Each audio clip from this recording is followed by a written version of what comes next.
need y'all to help me out here. Do y'all think this is a bald spot? I've been trying to grow this spot in for years. This happened because I had pulled my hair out during a removal of a sew-in with a closure, and I had taken some of my hair out along the ends, and this bald spot just has kind of always been here. And you know, when I pull hair over it, you know, it's not that noticeable, but when I pull it back, it's just like there's no way my hairline is that far back, you know? Like, see that? Am I balding? Am I balding? Oh well. Welcome to my channel.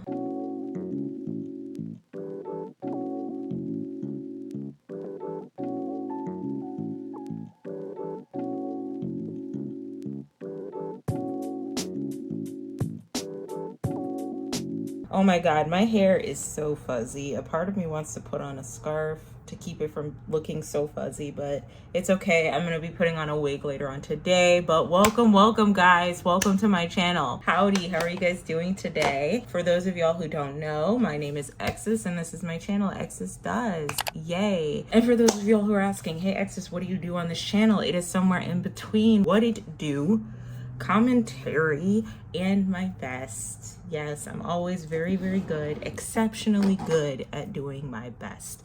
And today we are in the third episode of my new series, Hey Exis, What's on Your Mind? Technically this isn't a new series, it's just the series migrated from my live streams that I was doing on here to pre-recorded videos. I feel like it would be a nice little format to keep it as like a pre-recorded video experience for people to watch and enjoy while they work on other things in the background or while they're going on long drives, long walks. I realized that my Hey Exis, What's on Your Mind series, like if you walk to my series, like while you're listening to it, that is about 10K steps of walking. All right, so usually I try to shoot for like an hour and 40 minutes, 100 minutes in general. So yeah, that's 10K steps, y'all, if you're walking while watching the series. So make sure you get your steps in. I talk about a bunch of things that are on my mind in the past week or couple weeks or during the month. What I tend to talk about is usually pop culture moments, social political issues sometimes, or just general like personal shit that's just on my mind that I just have to yap about. It just really depends on like how I'm feeling that day and what I really want to talk about and discuss with y'all. My desk is cluttered. It is cluttered. There is too much on this desk. This video is probably gonna go up in the next, I want to say the week after this week that I'm recording it, and it's probably gonna go up on either like Friday or Saturday. I still haven't like figured out a solid schedule for when I want to release this. This current week I didn't post a lot of like recorded videos. I was on live stream a lot and I had a lot of fun playing The Walking with my audience there, but I didn't record a lot of stuff because I had obligations to tend to, girl. I had like very personal obligations that, you know, maybe I will talk about later if things turn out the way I want them to, maybe not. So there wasn't a lot of recorded content here for the audience that doesn't like to catch my live streams, but just likes to hear me yap all day. Trying to get back into the good graces of the algorithm, and it is difficult when you take really long hiatuses. I'm just really hoping that I can just maintain consistency and just keep posting something every week. And I really want this to be the thing that I stay consistent with and post every week, because ideally I'd like this to evolve into something bigger than just me yapping and putting on makeup. But we'll see in the future. We'll see how consistent we are with it. Oh, there is an eyelash in my eyeball. Where did it go? I guess it got out. So it's kind of like a type of like, let's do our makeup together while we yap, you know, like pretend I'm your friend and we're FaceTiming. That's what someone said on here. You're FaceTiming your friend to get ready to go out on brunch. I'm thinking the makeup look that I'm going for today, it's finally gonna be the eyeliner look. It's gonna be an eyeliner look with like a nice bold red lip. So let's get into it. Let's have a conversation. Let's talk about some things. Let's have some hot topics, hot takes. I think the first one to do some housekeeping is I'm wondering if I should put this series on like a Patreon or behind a paywall or on Spotify, you know?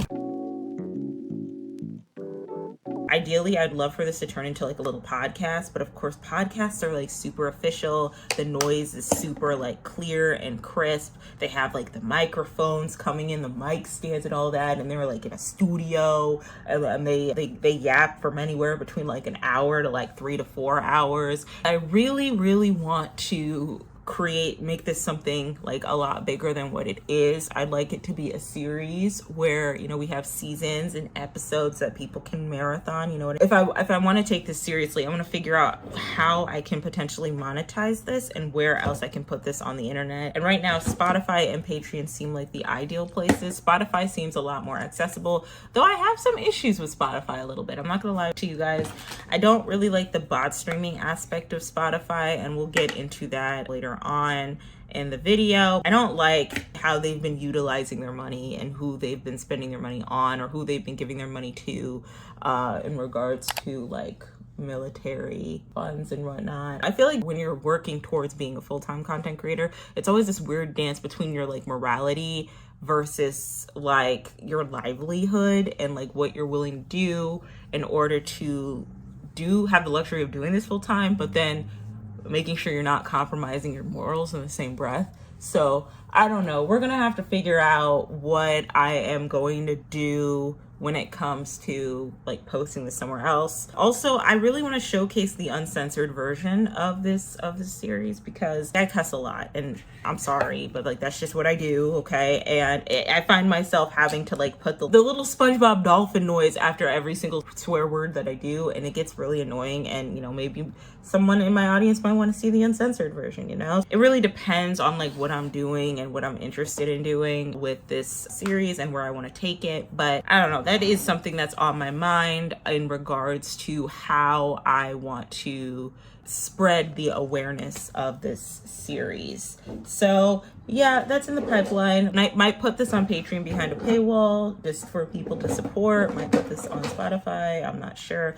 But also, I don't know, it's just getting harder to monetize, I hear, on YouTube. It just gets more and more difficult. So, you know, I can understand people looking for other opportunities or other resources outside of YouTube in order to make money as a creator.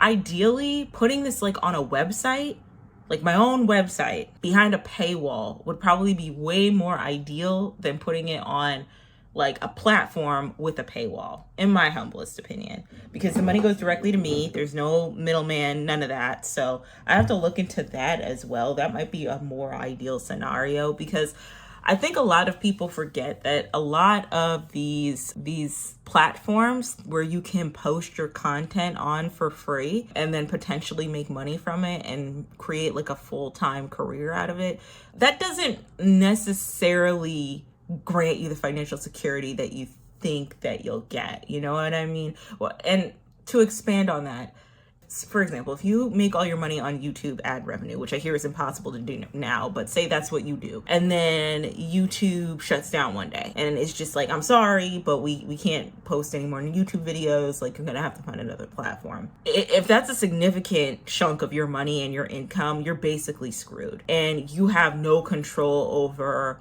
what a platform like YouTube or Patreon or Spotify or even spicier like OnlyFans does, Fansly does, if they shut down tomorrow. Like, you're out of income, and so you have to find the next best thing. You know what I mean? TikTok's another one too. It might be harder and more difficult for some people who, you know, have curated an audience on one platform to migrate that same audience to another platform. A lot of TikTokers who were able to get like a buttload of followers in a short amount of time, like I'm talking in the 500,000, 600,000, millions, right? And then they pivot, they try to transfer that following into, you know, a community and an audience that can hopefully support them financially. And they end up learning the hard way that like those fans don't really rock with them and want to support them in the way that they thought, based off of how many followers they had on a platform like TikTok. It's a similar concept and similar notion. So I think as a content creator, it is incredibly important, as somebody who, you know, is a newbie, not really a newbie because I did this full time once, but like is starting from the ground up. I do see the priority and the need to diversify your income and to figure out how to cultivate communities outside of one particular platform that is willing to support you financially, in hopes of,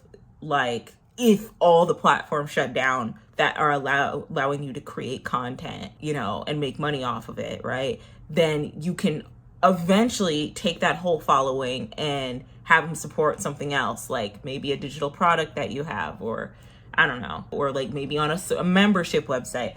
An artist I follow who's been around for years, he does what he does. I'm pretty sure he works full time, you know, just having a paywall of like not safe for work art and like his stickers and like all the projects that he's working on. So I don't know, that might be ideal, but it's just something that was on my mind, something to think about. I know we're in the very beginning stages. We're on episode 3 of Hey Exes, What's on Your Mind? So we have some time to think about it, but just getting ahead of things. I also don't know if I'm like ready to really be doing Patreon like that, but hey, might as well put myself out there. What can I lose? You know what I mean? So yeah, anyway, moving on. Okay, y'all, so I watched the Superman movie. Yes, I finally watched it. I know in my last episode I was talking about how I was interested in watching the Superman movie, and I finally got to watching it. And let me tell you something. Okay? Ooh. James Gunn is really good at creating like super campy ensemble films. He's very, very good at that. When he first was like tasked with directing Guardians of the Galaxy, it was so well received. And then any movie that he did after that, he kind of body bagged. He killed it, for lack of a better term. But it's so interesting because Superman seemed like such a rigid, perfect type of superhero to me, and I don't like a rigid perfect superhero, as I mentioned before, talking about how I really like Peacemaker, how I think that he is like the imperfect like anti-hero in a way, and like a good personification of like the everyday American citizen or American veteran. So, you know, it's very, very interesting to see his portrayal of Superman as like this super good boy who tries so hard to be on the right side of history because he genuinely wants to be a good person, but he is dealing with like outer mechanisms, like corporate conglomerates that are trying to demoralize him and take him down, as someone like a Lex Luthor, you know what I mean? Which is the big bad in the Superman movie. First of all, I did not know that Lex Luthor was Ellen's husband in Nosferatu. I did not know that, and I think that he was he the guy that was on the menu? He might have been the asshole that was on the menu. I haven't seen the menu yet. Unfortunately, we're like 10 days into Halloween, and I haven't been watching enough movies. I don't know what's going on with that. I need to watch more movies. But I haven't seen the menu, but I heard that he, like either him or someone that looks like him, was like an asshole in that movie with like angel investors or whatever. But I think he was an excellent Lex Luthor. You know, I've seen Lex Luthor be played before by Jesse Eisenberg. Yeah, and his Lex Luthor was, you know, more neurospicy because he played Mark Zuckerberg in the Social Network movie. I couldn't get out of him in Batman versus Superman. I couldn't get out of him like acting like Mark Zuckerberg in this movie with Lex Luthor, so I just wasn't a fan of him playing Lex Luthor. But I feel like the actor who played Lex Luthor here did a great job, and I really like that his villainy is him creating like scenarios to get Superman in trouble and to fall out of favor of the public opinion. I think that's very creative and very interesting and holds a lot of commentary to what we're dealing with now, with a lot of media and pop culture and who runs the media, because it really felt like a reflection on how there are conglomerates who are aggressively trying to push the narrative of what we should think and what we should feel based off of thoughts and emotions and algorithms of certain opinions on the internet and on social media and just like in the entertainment, honestly. And I think that's very, very, you know, creative. I really like the fact that Lex Luthor is like almost like an Elon Musk type of character, where he thinks that he has the ability to do all of these awful things because he has money, but probably should not be doing them. For example, having a jail cell for all of the people he does not like, including his ex-girlfriends, in a pocket universe. And Mr. Terrific being like, you should not be creating a pocket universe. Like, that is dangerous. That is reckless, like, billionaire shit. Like, that's pretty on brand for what some of these billionaires do, you know, especially with the evolution of AI and how they're all willing to, like, you know, invest in AI, even though there's obvious dangers and job displacement concerns and mental health concerns. I really think James Gunn did a wonderful job. I did hear when this movie was out that a lot of certain like media heads and talking points were saying that Superman was woke, like woke man or whatever, and they didn't want to rock with him.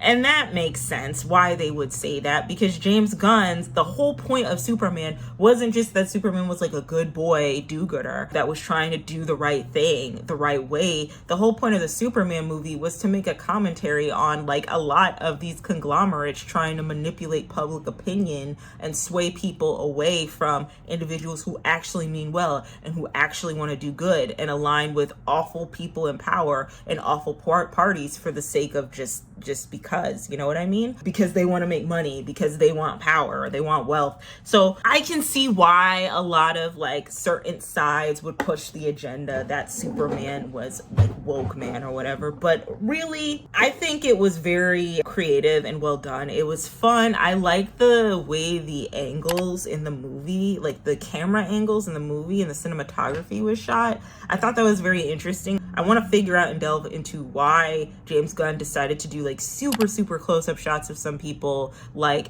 when Superman is flying in the air, there's like a super close-up of him. I wonder if that's to like a little nod to like the original Superman that came out, I guess, with Christopher Reeves. That's how they filmed him when he was flying around. I really wonder. But I don't know. It was just such an interesting movie. I love the cameo with Supergirl at the end. She's so funny. And I also like the actress that they chose for Supergirl, because she played the daughter, like the young Targaryen daughter in House of Dragons. I forgot her name, but that's who she played. So yeah, I thought that was really awesome. Really well done. And like, I don't know how old that girl is. I don't know her name. I'll put the name up here. But she looks like a kid. Like, I remember seeing her in a Netflix series about like one of those like secret housewives of like Hunter Wives, but for the North, right? Hunting Wives, but in the Northeast, okay? And she played a character who had like a boyfriend. And the whole time, I couldn't help but think like, girl, you look like you're 12. Like, I couldn't take her like seriously as an adult. I don't know. It's interesting that, you know, she was in that. Like, it was a very like, you know, graphic, you know, spicy show. And here she is, and she looks like she's 12, and you know, she has a husband and shit, and I'm just like, oh, this is weird. So yeah, but it's cool that like they casted her. I think she's a perfect cast because she looks very young and like juvenile for her age, and that's like no shade to her.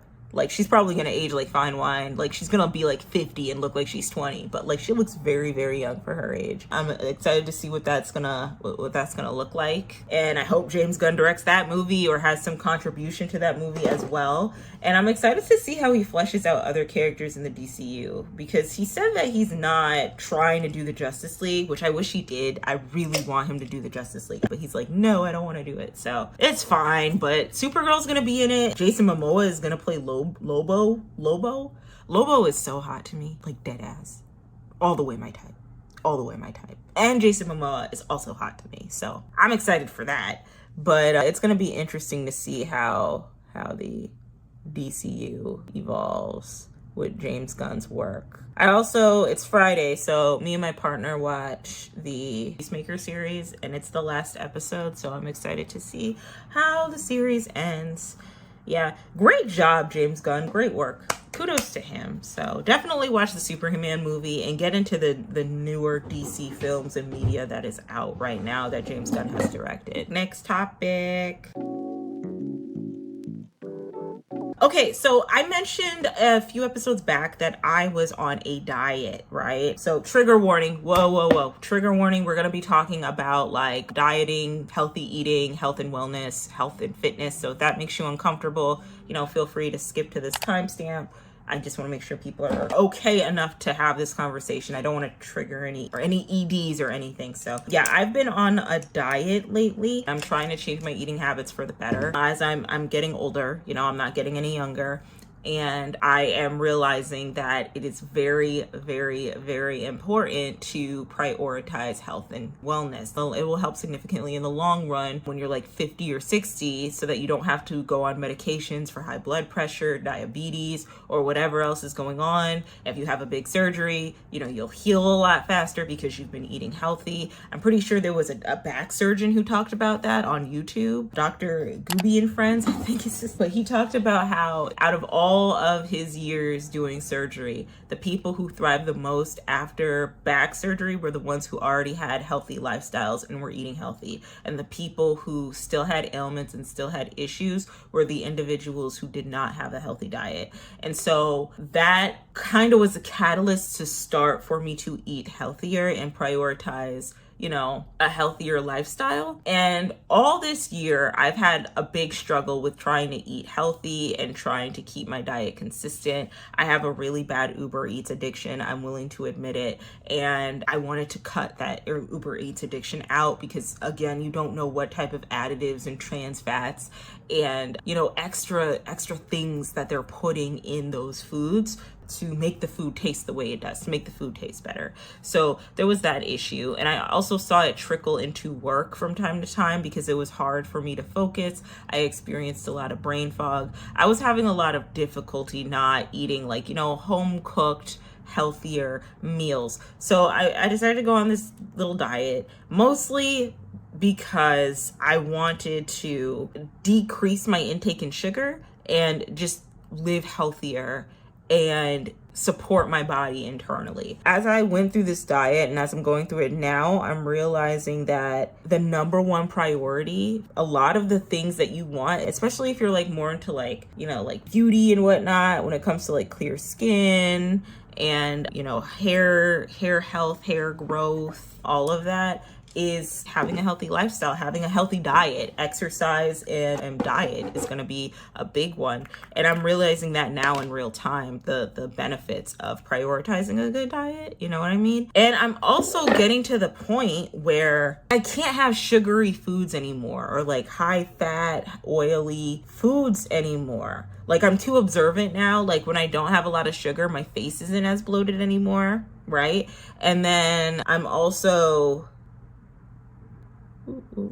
Okay, that works. Groggy in the morning when I eat a lot of food that is high in sugar and high in oils and stuff. Avoiding sugar, because a lot of my diet is just not having a lot of sugar at all, because I really just want to, I don't want to be dependent on sugar, I guess, right? I don't want it to be an addiction for me. So not really focusing on sugar too much is the goal for me, to eat healthier. Sugar can lead to type 2 diabetes and all of that. But every time I go back to it and every time I do try to eat out and try to eat certain foods, I start feeling very, very groggy the next morning. I feel awful. Whereas now when I wake up in the morning, I feel okay. I feel regular, I guess is the way to put it. I just feel okay, I'm a person. I need to wake up in the morning. I need to do the things, right? But when I was eating unhealthy, anything but, I was just not energized at all. I was struggling. I had a lot of brain fog.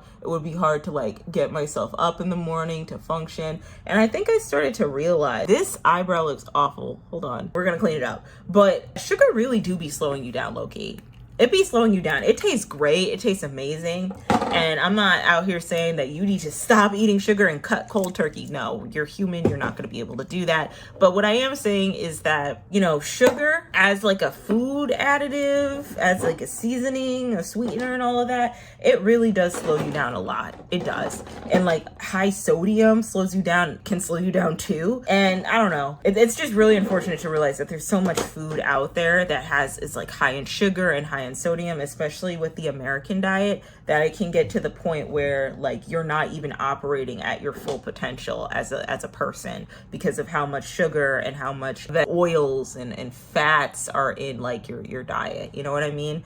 Again, I'm not trying to be like a nutrition guru or like harsh and be like, stop eating the chips. No, I'm not trying to say that, but I am saying like, I just never really was aware of like how much additives can slow you down until I just weaned myself off of it completely. And from time to time I don't really have cravings anymore as much as I'm like, ooh, out of convenience, I wish I could get some Uber Eats, you know what I mean? But then I think if I eat this Uber Eats the next day, I'm gonna feel awful. So let me just go and eat my chicken and my vegetables and be on my way. Like that's all I really care about. Anyways, it also made me realize like how much I was addicted to food and just eating and wanting to eat. And I think it started at a very young age because, growing up in Connecticut, it was really, really boring. There wasn't much for me to do. I wasn't that athletic. I didn't want to, play sports. I was always picked last. So I didn't have any extracurricular activities to go to. And, I stayed at my parents' work a lot. And so I'd get bored. And I think they knew I was bored. I was raised an only child, so they knew I was bored. They knew they needed to find ways to entertain me. And when the toys no longer entertained me, I guess I moved to like, they'd just give me food and they'd be like, let's go to this Chinese restaurant around the corner. You want Chinese tonight, little Exes? And I'd be like, yeah, I want Chinese tonight. It's so good. And I'd just order all the Chinese and eat some off of my mom. Let's go to that favorite Mexican restaurant we love so much. You want to go there? Yeah, sure. I remember when I was a kid, my mom would lug me to the thrift store every weekend. Even when I had friends over, she would just lug me and my friend to the thrift store to go shopping every weekend. And I hated it. To this day, I have a vendetta against thrift stores. I know a lot of people are thrifting for the greater good of the ecosystem. And to that, I say, good for you. Keep thrifting. I'm probably going to end up thrifting myself. But like just that memory of like, okay, I'm off from school. I don't have to do anything. I can relax. I did all my homework and it's the weekend for me. Right. And then my mom be like, come on, young Exes, we're going to go to the thrift store. We're going to run a few errands at like 9 or 10. And I'm like, I don't want to do this. I don't want to go with you. I just want to stay home, relax, or I don't know, like see a movie. Like, I don't like, what would make you think I'd want to go to this like thrift store or Sim's department store? Like, what made you think a 10-year-old would want to do that?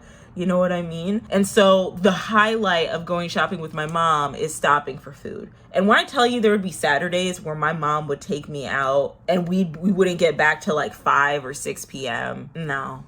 And so, yeah, I think my bad habits with food and like sugar addiction and all of that started at a very young age and like getting so excited to go out to eat. And then the older I got, it would help with like mental health issues that I was going through. And then it started to realize like when I'm eating this food, it's like a fast, how do I say it? It's like a cheap thrill, I guess. Like I eat it and then I'm done with it and then I'm not into it anymore. I just want to make sure I am, healthy as an adult in my adult years. I want to make sure that I'm healthy, the healthiest I can be. So yay for me. My slit looks weird today. I want it bolder. I don't know, if you're trying to feel better, maybe reduce your sugar intake, maybe. Because outside of like, it helping with weight loss, physically you feel awesome when you reduce your sugar intake. So yeah, I don't know, that's just something I'm doing. And hopefully I can get to a point where I just no longer desire to eat out, or I no longer, what is this? Oh, this looks awful. Or I no longer desire to eat food in the way that I used to, or like obsess over food in the way that I used to. Like, what are we going to eat? You know what I mean? I'm just, I don't really need to eat right now because I've already eaten like 5 meals already. You know what I mean? So yeah, one thing I will say on my diet is I'm not starving myself. Okay. I'm not starving myself. I'm not eating cucumbers and water and a boiled egg 5 times a day. No, that's not what I'm doing. It's like 4 ounces of veggies, 2.5 cups of mixed greens, and then 4 ounces of ground turkey. And then later on in the day, 4 ounces of grilled chicken, and then 3 ounces of zucchini. And then later on in that day, 4 ounces of shrimp, 5 ounces of zucchini, 3 ounces of carrots. Like, that's kind of what I'm doing. And yes, I'm measuring out everything because I want to make sure I get the correct protein intake. I have had times where I have overeaten my protein and then I end up being bloated. So yes, I do like to, measure my protein intake. So yeah, that's that on that. So I'll keep you guys updated on my diet to see like where I'm going and what I'm doing to eat healthier and how it's going. And maybe I might do a video on it. But if I do a video on it, I wanna frame it not like a how to lose 20 pounds fast. No, I want to frame it as like how I curbed really bad like eating habits. Like, I don't want it to be like a gimmicky, this is how you can lose weight before bikini season. Like, no, that's not really what I want to do. So yes, not having a lot of sugar in my life has been doing well for me. So next topic. Okay, K-pop Demon Hunters. So I heard about the show or the movie on Netflix. I want to say towards the end of the summer. That's when it came out, right? So I heard about the show or the movie, excuse me. I heard about the movie and I saw the advertisements for it and I was like, oh my God, this is so cute. I want to watch it. And then I never got around to watching it, but it was news to me that it did like numbers, but I did not know it would do the numbers it did on Netflix, because it like took off. Like, everybody was obsessed. I mean, obsessed with K-pop Demon Hunters.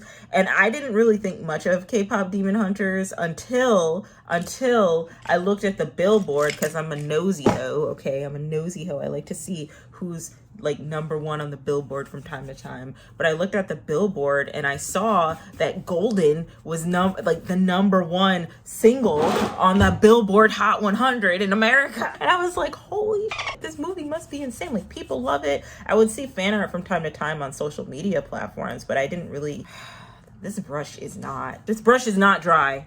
1 second.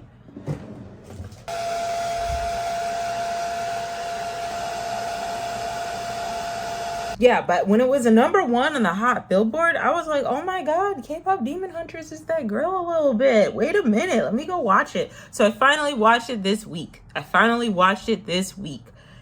oh my God, it was so good. K-pop Demon Hunters was so good. Great, well done animated film, and perfectly encapsulated like what K-pop is, and was able to make like a movie musical out of it, because like nothing but Korean pop music can give what K-pop Demon Hunters was, and can give you the synopsis of these 3 girls in a girl group also hunting demons at nighttime, right? And their rival is like some boy group similar to BTS that are secretly demons. Like, oh my God. I loved it so much. It was so good. I also think it's a great win for the Korean community and the Asian community as well, because, for some time there wasn't a lot of representation for them, and I feel like it's great to see, like, kind of like an Asian renaissance kind of arise, with K-pop and people really loving the K-pop fandom and like these K-pop groups, right? I want to talk about very briefly the voice actresses for the 3 girls a part of K-pop Demon Hunters. I'm pretty sure it's Rumi, and then, oh God, let me pull out my phone for my second phone.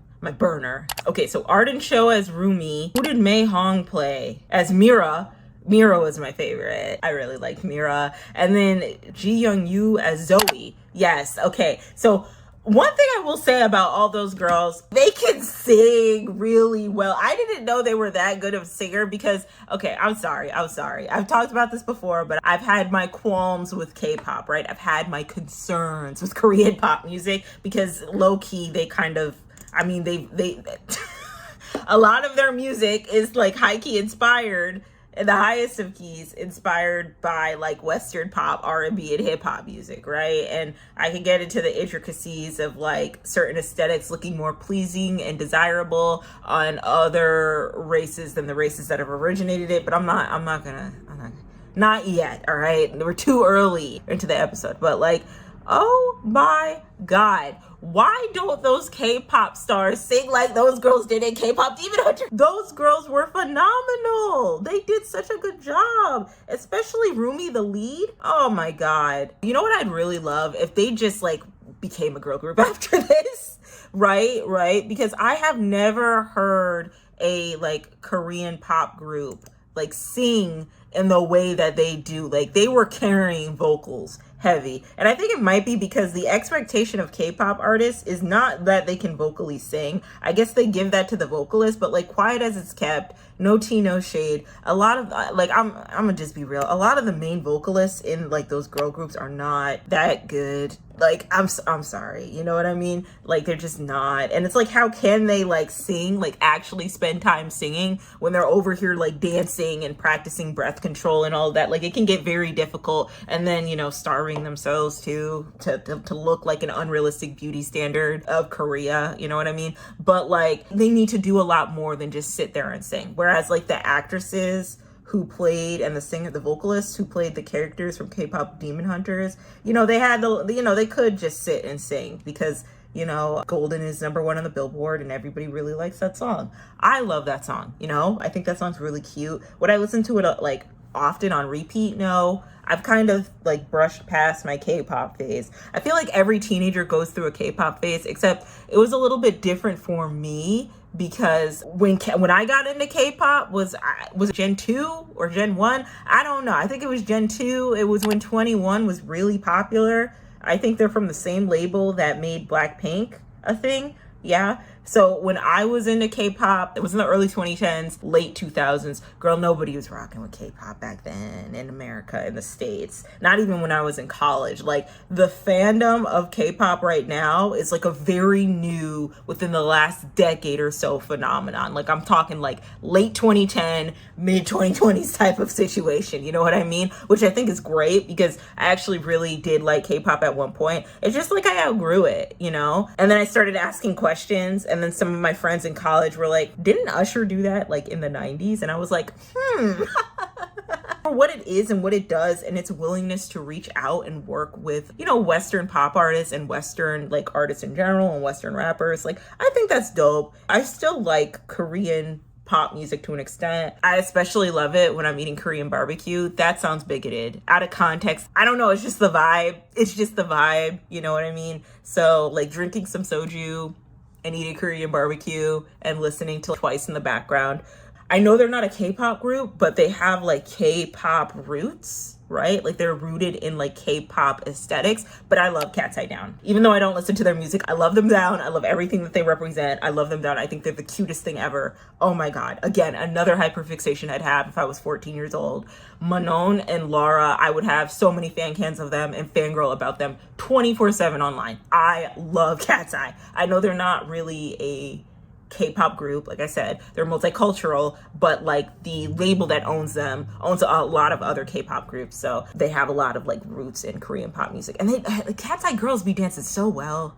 That's another thing. But yeah, anyway, back to K-pop Demon Hunters, okay? Those girls killed it. Those girls sounded amazing doing the vocals for those characters. And that movie was so phenomenal. And I'm almost kind of glad that it's reached the Billboard. A lot of people have been using or equating the success of K-pop Demon Hunter to that of the potential success of future AI recording artists. I've seen people try to make that comparison, right? Where they're like, oh, well, you know, these K-pop artists, these K-pop girls are reaching #1 on the Billboard and they're not even real people. They're like animated people who are like made in a studio, you know? What's going to be the future of the music industry? Are they going to replace us through like animated movies like K-pop Demon Hunters, where these animated characters are going to take over that of, you know, real people, real artists with real talent?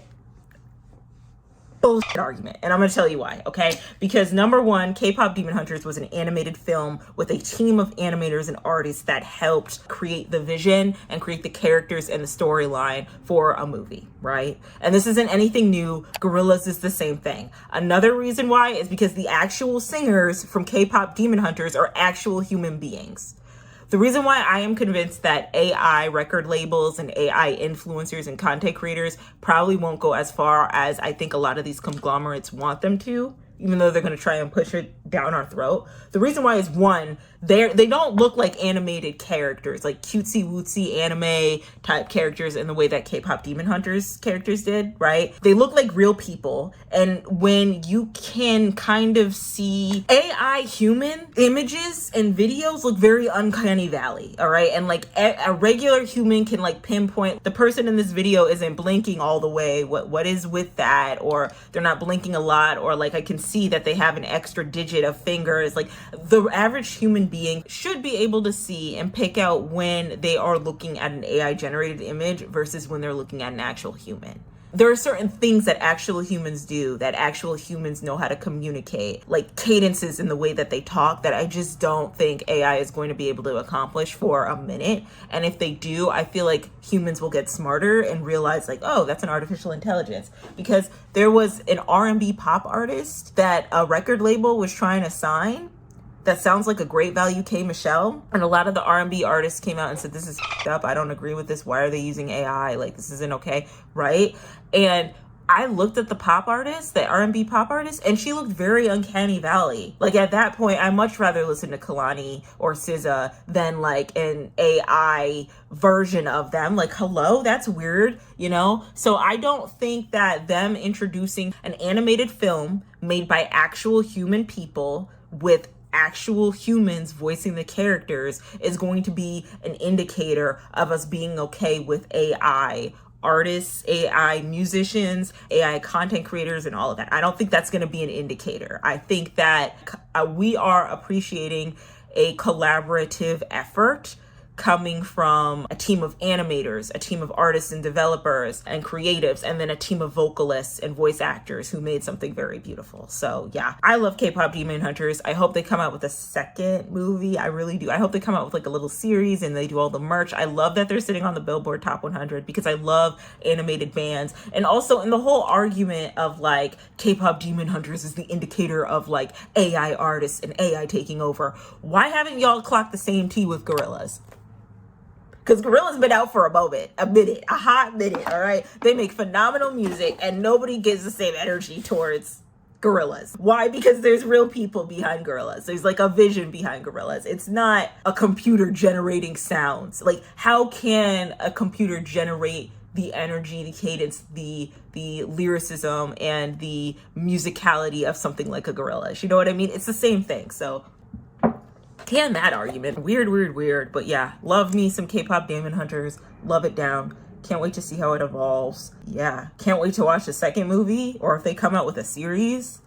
And I love that it was a musical and it just worked because like, why wouldn't it be a musical? So yeah. Anyway, moving on.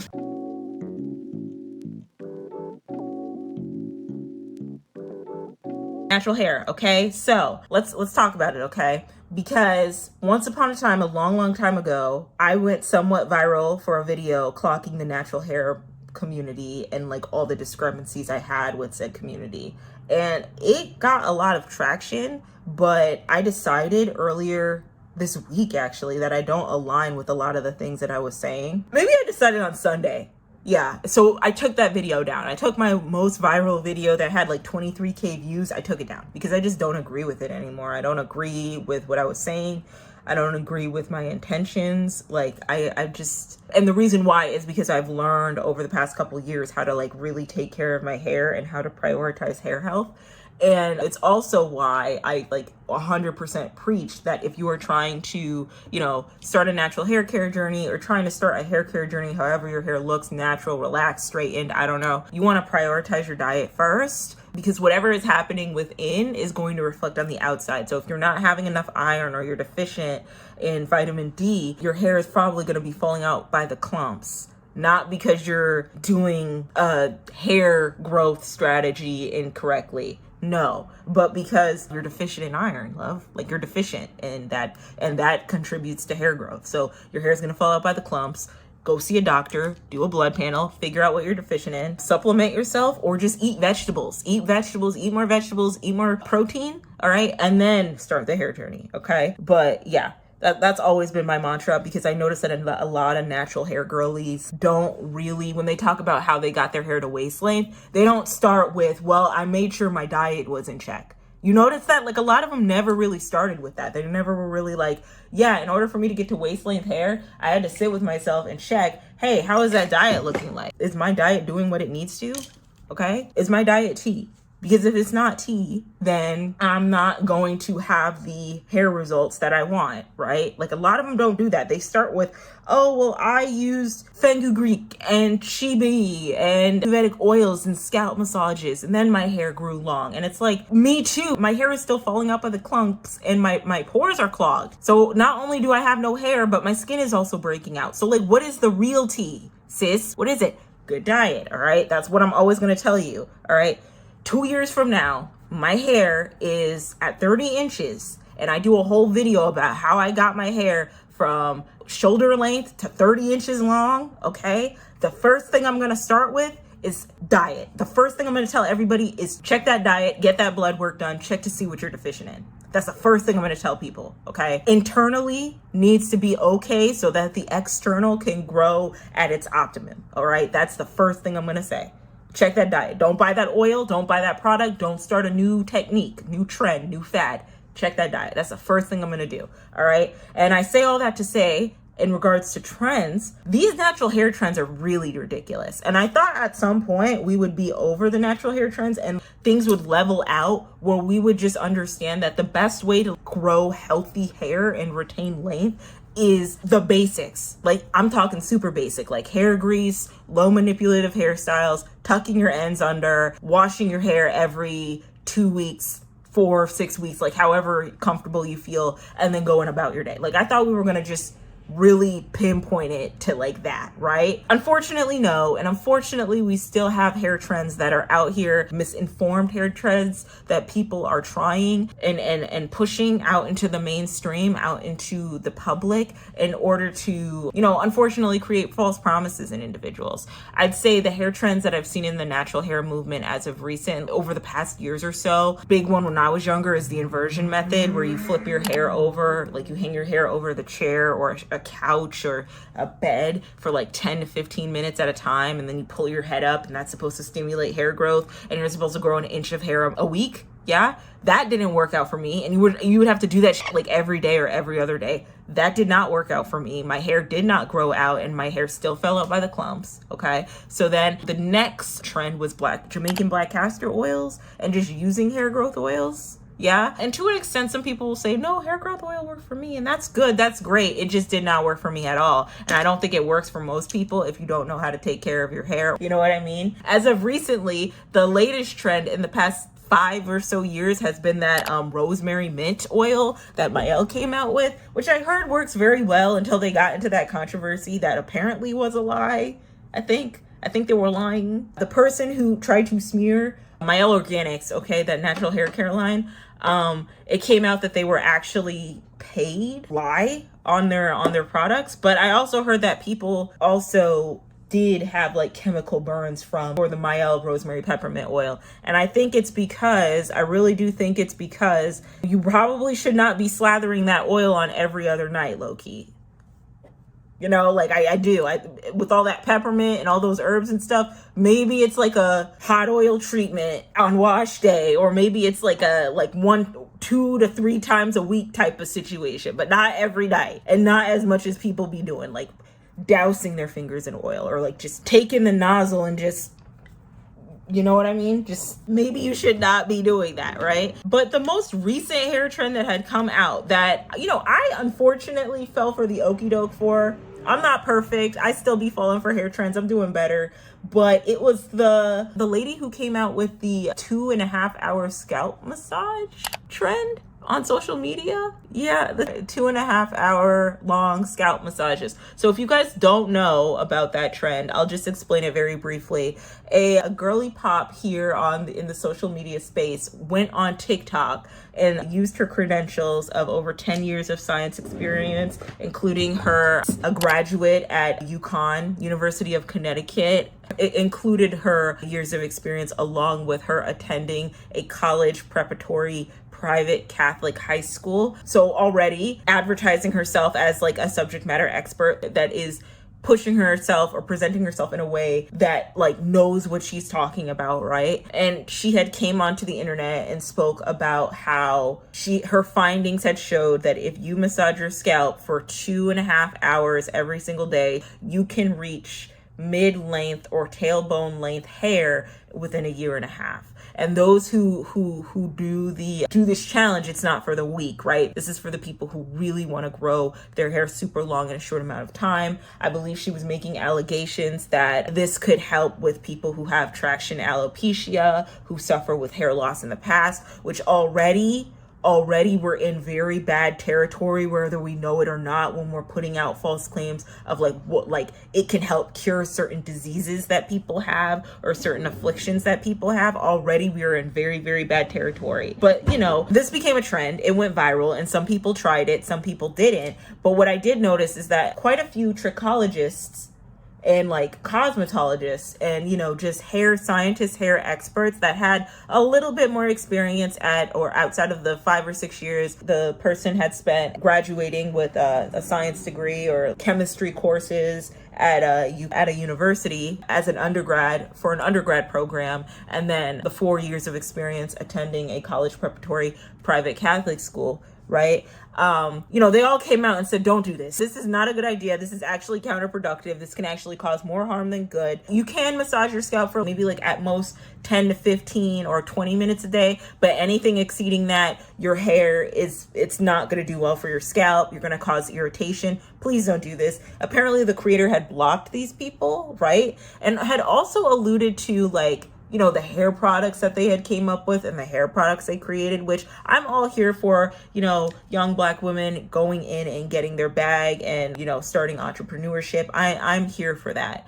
And maybe the intentionality behind her advertising this hair trend wasn't so much for her to advertise her hair products. Maybe that's not what she was trying to do. However, as somebody who kind of saw this trend go down, and as somebody who was dumb enough I tried the trend once, but I didn't continue it, right? Because my scalp literally started itching, right? But I do have a little scalp massager that I use and I put on my head every like 10 minutes, every so often, or if I want to grow out this little bald patch here, right? But I don't scalp massage as much anymore. But I noticed personally with me, I started experiencing a lot of irritation. So the trichologists were right. And, you know, this girl is like blocking this trichologist, the, you know, hair experts who actually work in the field of, you know, cosmetology and of, you know, scalp hair growth and all of that. They know how these things work. She's over here just like, oh, I'm gonna block them. They don't know what they're talking about, right? This is for the people who are really serious about their natural hair. And then as I saw more and more of her videos, she started talking about how, you know, you had to do all these like 100 and thousands of steps, all of these like, you know, herbs that you put into conditioners and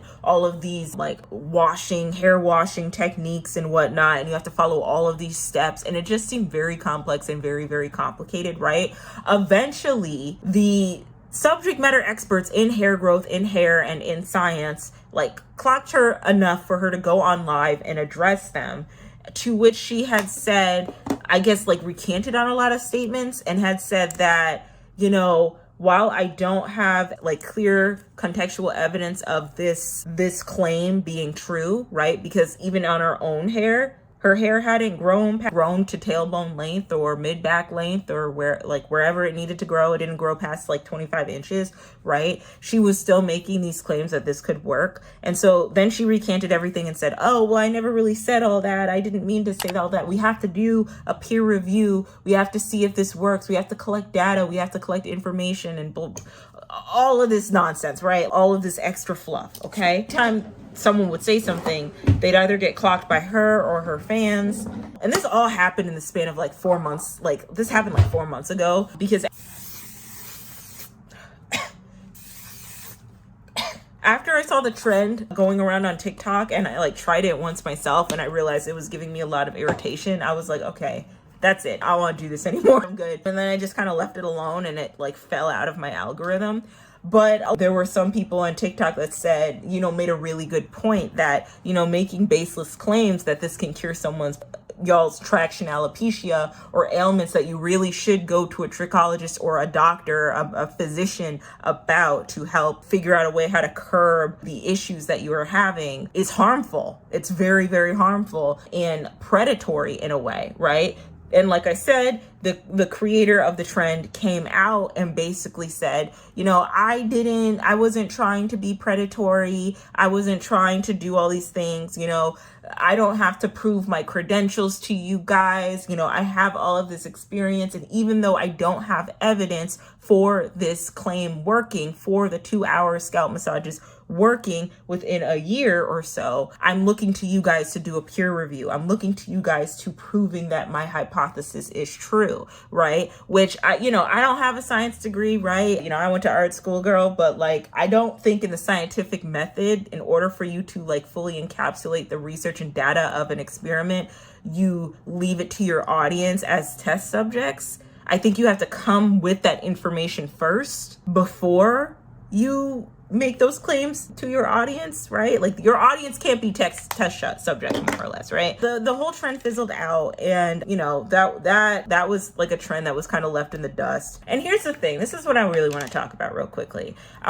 Trends within the natural hair community are predatory as and we need to stop listening to people who come out with these weird outlandish claims and outlandish trends, even if they mean well, okay? We need to go back to the basics, in my humblest opinion. The you used to do when you were a little kid, when your mom was doing your hair when you were a little kid, okay, and greased your hair up and put it up in berets and gumballs, we need to go back to that, okay? All of these products and shampoos and weird ass trends, and try this herb, it's gonna grow your hair past to your ass crack. Try this herb, it's gonna grow your hair to your ankles. Try this herb, it's gonna grow your hair down to the floor. We gotta stop, okay? We gotta use common sense a little bit, all right? Unfortunately, I feel like the person who started this trend, I'm trying to be nice because she did open up about how difficult it was for her to achieve all that she was able to and achieve her credentials and her undergrad degree and whatnot, dealing with her own personal afflictions and illnesses.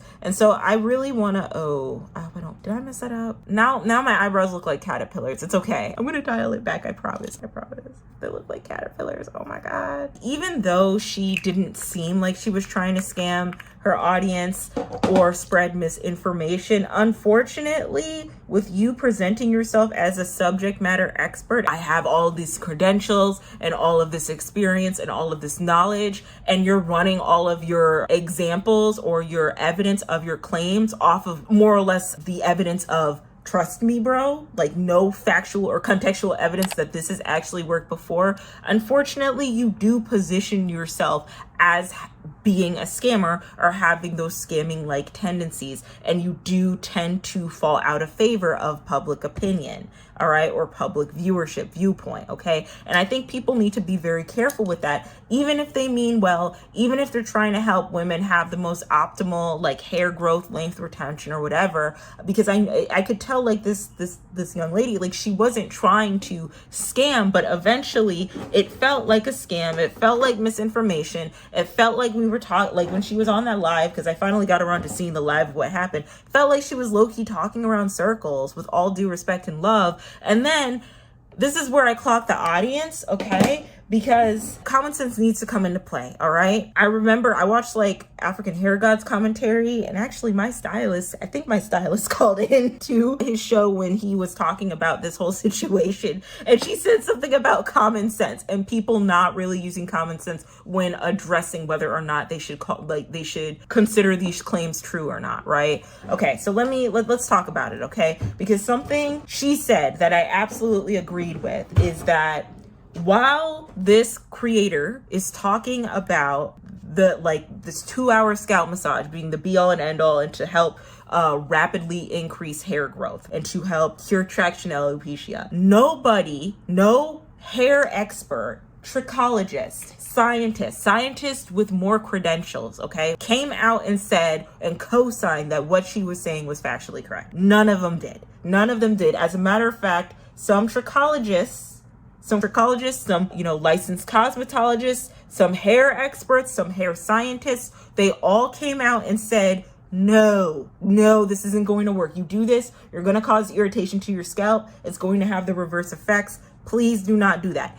Every single person that was like a hair expert said to not do this, and that if you want to, stimulate the hair follicles to grow, massage your scalp for maybe like 15 minutes at a time every day, not 2 hours every day, okay? If there are no hair experts saying that this is a viable solution to retaining your length and increasing your hair growth rate at a very fast pace, at a faster pace than it usually grows, okay? Shouldn't it be on us to use common sense to understand that this claim might be baseless? Us, those individuals who are on a natural hair journey, who are a part of the natural hair community, shouldn't it be on us to look at the situation and to be like, okay, this is not correct. Nobody else is co-signing this claim except for the creator of said claim. All the hair experts aren't co-signing it, and the people who are supporting it are either like, kind of blinded by, a young entrepreneur doing her thing, a young content creator, trying to garner support. Like, they're just blinded by wanting to support somebody, a smaller content creator, a Black business owner, all of that, right? Which, nothing wrong with wanting to support your own, but everything wrong when it starts to get into like scammy territory. You know what I mean? So like, already looking at the audience and myself like 6 months ago and being like, why are we trying this? Is this a good idea? No hair experts are saying that this is a good idea. Why are we doing this, right? Already, that's my first concern, which like shout out to my hairdresser because she did a phenomenal job covering that take in African Hair God's VOD on his channel. I'll link it down below. I don't want to be harsh. I don't want to be rude. I don't want to be like, this is scamming everybody. Like, that's not the intention that I'm trying to give. That's not my intentionality. But I'm saying is that when you're on the internet and when you try to mean well, but then you present yourself as a confident subject matter expert in your field, but the results aren't there to prove whether or not that information is like factually correct or not, you want to be very, very careful with the information that you spread online. That's what I'm saying. And I think for individuals who are part of the natural hair community or the natural hair space, or who are just on natural hair journeys themselves, I think it is incredibly important for y'all, us all, myself included, because I fell for the okie doke a little bit. I think it is very, very important that we're more aware of when someone is trying to push false hopes and promises, trying to push misinformation to us, because a lot of people nowadays, it doesn't take a lot to convince people to get on board with what you're selling or what you're promoting or the message you're trying to send. You just have to speak with enough conviction, and enough people will probably listen and support you. So it's important for us to be responsible and be aware of when people are speaking loud enough. Is the information they're talking about correct? Is it factually correct? Are we using logical thinking, critical thinking skills when listening to this person? Because if it's only one individual saying your hair can grow from doing 2-hour scalp massages, where is everybody else co-signing this? Again, it's not me trying to be mean or rude or disrespectful to this girl and her claims. It's just me being honest about like being aware of who is trying to like make you fall for the okie doke, okay? And who is trying to convince you to believe in something that isn't factually correct and true, and who is actually just speaking loud enough with enough conviction to convince you to get on board with whatever they're selling or evangelizing, okay? That's all I'm saying. Be aware of these natural hair trends. They're not good. This is a learning moment, a teaching moment, all right, for all of us, okay? So yeah, wanted to catch up with that drama. I thought it was very interesting. I hope everything got squared away fine. I hope, maybe she comes back from this and she creates a hair care line that actually works, or she tries the experiment herself and it actually works. That would be cool. But I think making claims like that right now can be a little bit dangerous, in my humblest opinion. All right. So yeah, that's that on that. That's my opinion on that situation. Okay, so I've been yapping a lot about natural hair. I want to get into music real quickly.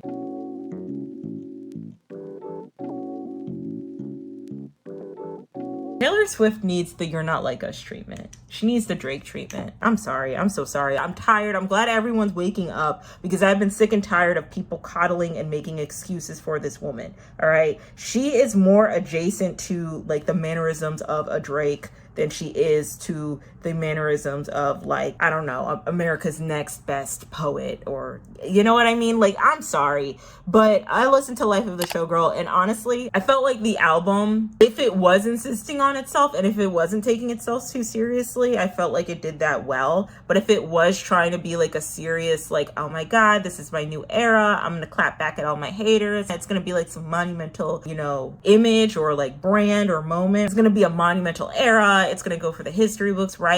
I think if Taylor was absolutely serious in this rollout and this vision for Life of a Showgirl that she had came out for this album, right? I think that she did a piss poor job at really cementing herself as the pop icon that we have shoehorned her into for so many years and so many decades.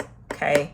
All right. Life of a Showgirl felt like what non-Swifties have been trying to tell Delulu Swifties for years. That's what it felt like. Life of a Showgirl gave I told you so to the non-Swifties. It said, this is how we have been seeing your queen for years, okay? And I think it like the Swifties are finally waking up and being like, okay, like, you know, maybe she isn't as good as we let her on to be, right? And so here's the thing, because I've been listening to a lot of commentaries about this rollout and how it did, and I even took the time to listen to this album in incognito mode because I really do not want Taylor Swift poisoning my algorithm, right? In order to make like a reasonable opinion or take about how I feel about Miss Swift and her evolution in music. But I am going to say this with my whole chest. Y'all Swifties have a problem with it. You will be blocked. Do not play with me when I say this, okay? I mean this with my whole chest, with the most genuine intentions, okay? Taylor Swift is the reason why pop music is so mediocre today, okay? She is one of the contributing factors. Yes, okay? I absolutely believe that. If you want to disagree with me, that's fine, but let me just state my case as to why, okay? Because a lot of Taylor's brand has always been under the guise of her just being an exceptional enough songwriter. When she takes her time, when she doesn't take her time, we get mid-tier bars, low quality, subpar bars like we did in Life of a Showgirl, okay? And so this woman cannot sing well, she can't dance well, she can't perform as strong as a lot of her competitors, and her lyrics at best sound like a 16-year-old's journal that is well versed in literature from their AP high school English course, okay? All right. If you cannot sing exceptionally well, if you cannot perform exceptionally well, if you cannot do choreography exceptionally well, all right? If you cannot produce something so intricate, so thought-provoking, and so interesting as some of our, like, you know, veteran producers, genius producers who have came before you, and the best you can do is give well-written stories of being in high school and trying to be relatable, I personally do not think that you should be taking up as much space as you do in the realm of pop music, okay? That is my humblest, that is just the opinion that I am going to ride on, all right? I don't care if Swifties are gonna crash out. I really don't fucking care, because you know I'm right. And Life of the Showgirl showed y'all that I'm actually right. Relatability is what destroyed mainstream music, and wanting to be the type of pop star where, like, oh, I can sing this so easily at the karaoke bar. Oh, I can sing this along in the car with my girlfriends while I go get Starbucks. Oh, you know, she's just like me when I go through a breakup. Oh, she's not really a fashion girly. You know, she's just over here doing her best with her cats. And, you know, I'm doing my best too. I'm doing my best too with my cats and my dogs. So I get it, girl. I get it. Like, that can't work anymore for pop music. I'm sorry. It can't work anymore for music in general. It just can't. Like, this whole relatability rebrand, like, stop. When are you going to be okay with accepting that people are exceptional at what they do and you can enjoy them for that? When are we going to get there? Because this, whatever Miss Swift came out with Life of a Showgirl, is awful and terrible. Everybody can't be relatable.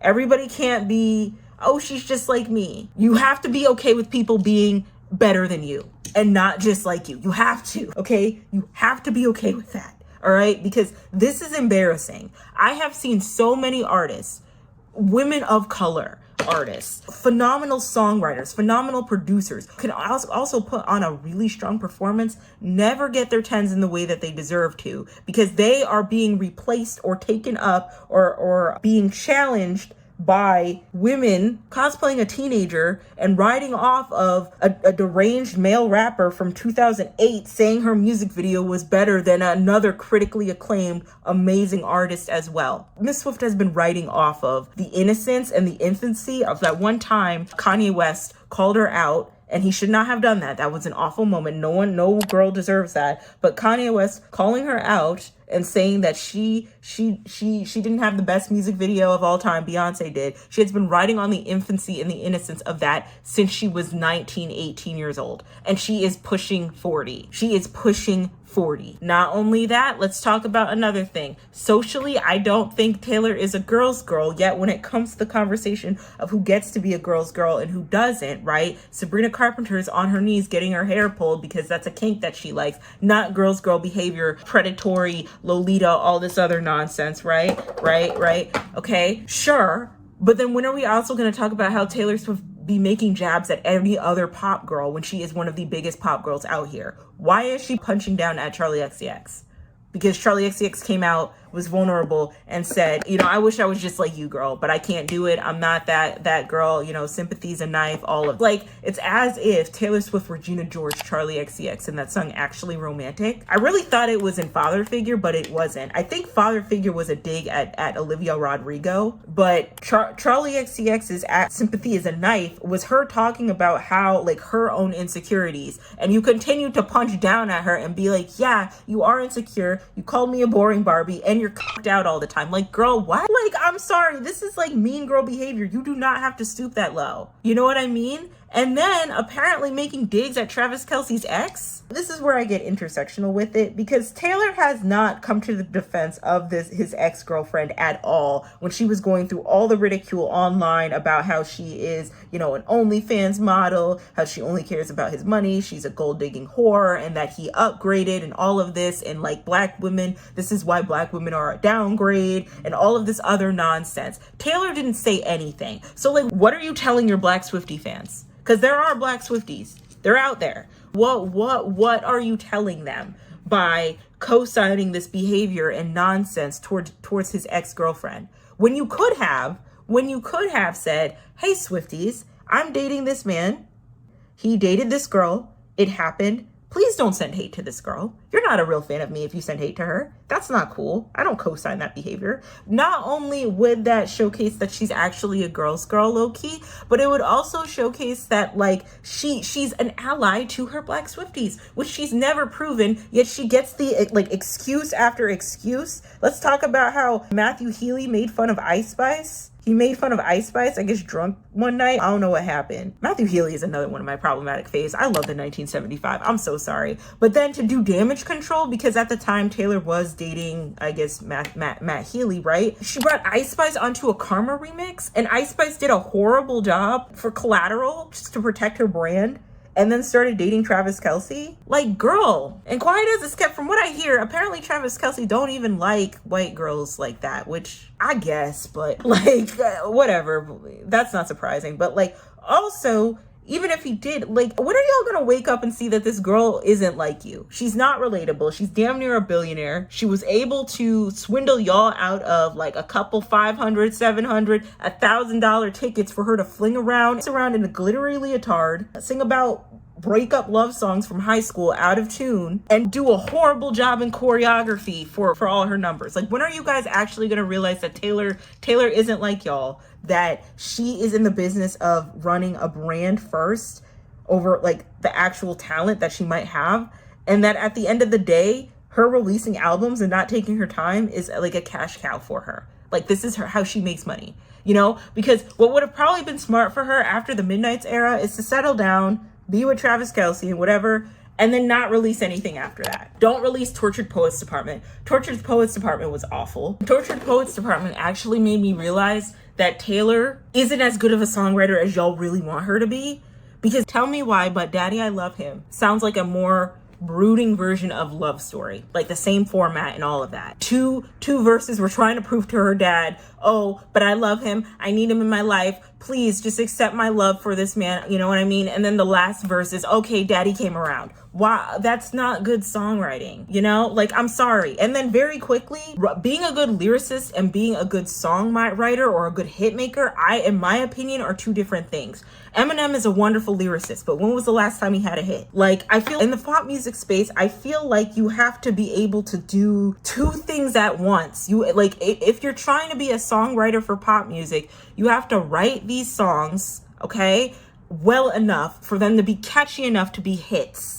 Okay, that's why some of y'all's favorite pop artists take their time when producing music and shit. Okay, they take their time when coming out with albums, coming out with productions and the singles and all that, because they know that just because the lyrics sound good, it doesn't mean the song is always going to be great. I would say that Taylor's like best work, like where she really cemented herself as a pop star and did like a phenomenal job, is 1989. Some of her best work. That's how you do a pop album. All right, that's a good example of how to make a well-written pop album with hits on it. Every single song is a banger. I would argue Charlie XCX's Brat, great example. Every single song on there, banger. Chaperone, Rise and Fall of a Midwestern Princess. Every single song on there, banger. Doja Cat's V. Every single song on that album is a banger. And I'm pretty sure she wrote most of that album herself. Okay, and like more than half of those artists can run circles around Miss Swift talent-wise. So like, what are we doing making excuses for this woman? Stop. It's like, I feel like Taylor is a combination of overexposed marketing, delusional fans holding on to the past for whatever reason, and white mediocrity, all right? And when you tumble that all together, of course you can make it seem as if you are bigger than what you are and you're more talented than you're willing to actually let on and come to terms with, okay? Of course. Should have waited at least 2 years to make something better. And furthermore, she's not a nice person. She's not a nice girl. She is constantly, bulldozing the charts. Like, how much you want to bet Life of the Showgirl probably came out, like, out of the woodworks because, I don't know, K-pop Demon Hunters was doing too well. Or Olivia Rodrigo was about to make a comeback. Like, there are so many people out here who can sing, dance, perform, write their own songs pretty well and can run circles around her, but we still continue to make excuses for someone like a Miss Swift. And I'm tired of it. I'm tired. I don't want to make any more excuses for somebody like that. I'm done putting on the rose-colored glasses because, quite frankly, I could see through the bullshit, but I'm gonna need y'all to start seeing through the BS too. It's BS. You're falling for the okie doke, all right? Like, just stop. Like I said, I think it makes me very uncomfortable the way she treated Kayla Nicole, Travis Kelce's ex-girlfriend, and that, like, even when they came out and said that they were going to get engaged, Kayla Nicole is still getting antagonized for what? Really? Like, why is she getting antagonized? For what exactly? What is the reason for this woman to get antagonized for y'all's marriage? Okay? Like, it's giving obsessed, low-key, punching down at Charlie XCX for just being vulnerable and being like, hey, I'm never gonna be like Taylor. Like, girl, you are at the very top of your game. Queens don't respond to peasants. Yeah? And then also being able to take up space and relatability when you're damn near a billionaire yourself, running on gas emission fuel and having all of your like clothes made out in Taiwan for like 5 cents an hour with cheap child labor. Like, come on. Here's my predictions about Miss Swift. What's gonna happen? One, I don't know if that marriage between her and Travis is gonna do well. I don't know, because one thing I've learned about someone like a Miss Swift and like a Rihanna and all of that, like those types of people, one thing that I've learned is that you should never date down. You should always date and marry up, okay? Like, Rihanna is a billionaire, right? She has an empire worth $1 billion. Taylor Swift also is a billionaire with an empire of her brand that is worth roughly about $1 billion or so, right? I hope you signed a prenup with Mr. Kelce, because if y'all do get a divorce, if it does happen, okay, he's definitely probably gonna get a good chunk of that money. And then where do we go from there, love? Where do we go from there? Are people still going to be into you in the way that they were like some 10 years ago if you keep singing about high school at like 42? No, girl. I hope the prenup is signed, because otherwise it's going to be a very sloppy separation, all right? I think another prediction that I have is that her audience is going to fall out of love with her. And so it might be up to her to probably find a new audience, or it might be up to her to just kind of lay low out of the spotlight. I don't know. Do more producing. I don't know. Maybe be a mentor to Gracie Abrams. I really don't know, girl. But like, quiet as it's kept, Gracie Abrams shouldn't even really be a thing like that, because Gracie Abrams can't sing. Songwriting sounds like Taylor. So what are we doing here? What are we doing? I'm tired of making excuses. I'm tired of entertainment spaces being ran by relatability and mediocrity. I'm just tired. Okay, so not the hugest fan of Taylor Swift, no. And I'll be happy when she falls into obscurity as well. I will be. I really will. So now that I've gotten that out of the way, let's move on to our next talking point.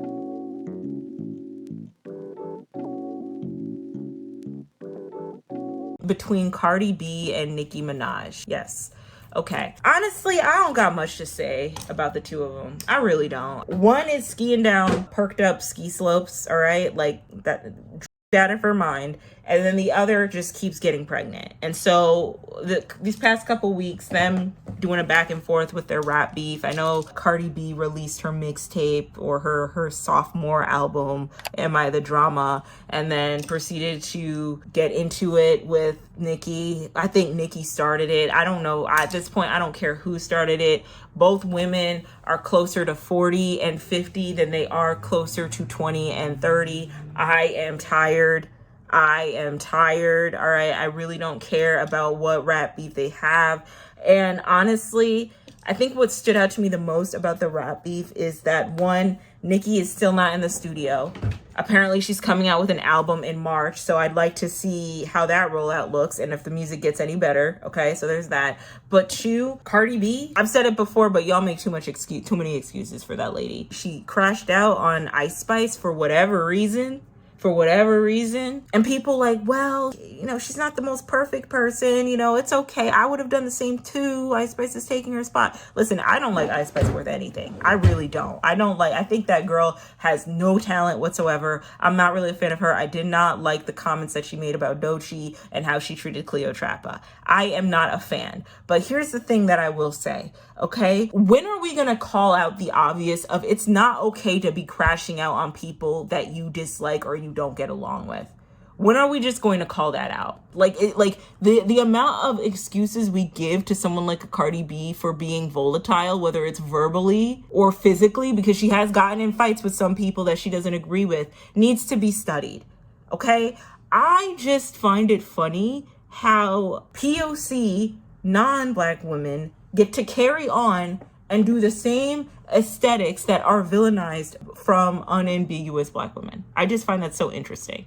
I do. I find it interesting that y'all will think it's funny and entertainment when a Cardi B sits up there screaming to the top of her lungs, crashing out, throwing shoes at people at formal events, calling people out their names, calling them bitches and shit, making very borderline homophobic comments about other women's boyfriends and whether they like to be pegged or not. And y'all be like, hee hee ha ha, that's just Cardi B clapping back. You got the smoke, hee hee ha ha. I find it interesting how a lot of y'all will just co-sign that behavior. But then as soon as someone like a Sexy Red does the same thing, now it's like an issue. Now it's a problem. Now it's the demise of the Black community. Now this is the fall of the Black community and we need to do well as a unit and protect the youth. I find that so funny. Please tell me what is the difference between someone like a Sexy Red, Sukihana, a Cardi B, and an Ice Spice. They are technically all in the same wheelhouse. One just had a bigger budget. I am so sorry. I'm done making excuses for that woman. Just like I'm done making excuses for Nicki. I'm sick and tired of her nonsense. I am disappointed in that woman. She is too damn old to be carrying on the way she do, high out of her mind, online, calling out every single woman that does better than her. Okay, she's too damn old for that nonsense.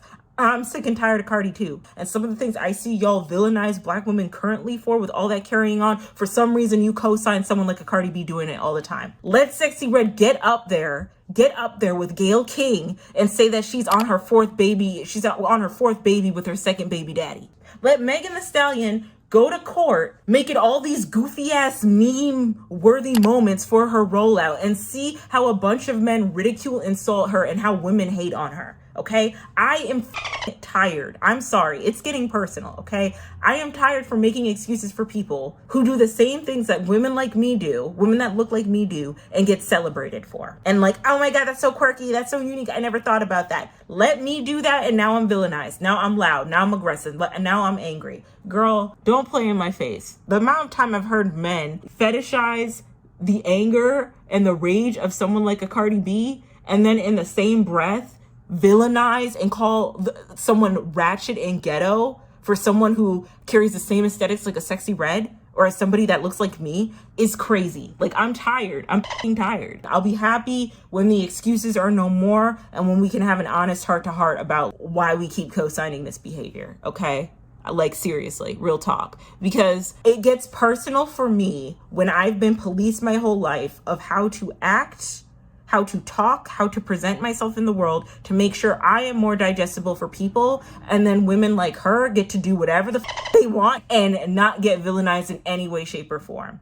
Get celebrated. Get to sit in spaces that someone like a Sukiyana would dream of. Get to go to the Met Gala. Get to hold up and read up Grammy Award announcements. Girl. And then it's like, if I call out it, right? Why are you being a hater? Okay, girl, whatever. You're a hater. No, I'm not a hater. I'm just calling it what it is. Y'all love our aesthetic on other people, but you don't like our aesthetic, our language, the way we carry ourselves, the way we present ourselves on us. And when you do put it on us, it's to villainize us. It's not to celebrate us. It's to be like, hee, look at that ratchet black girl on Jerry Springer.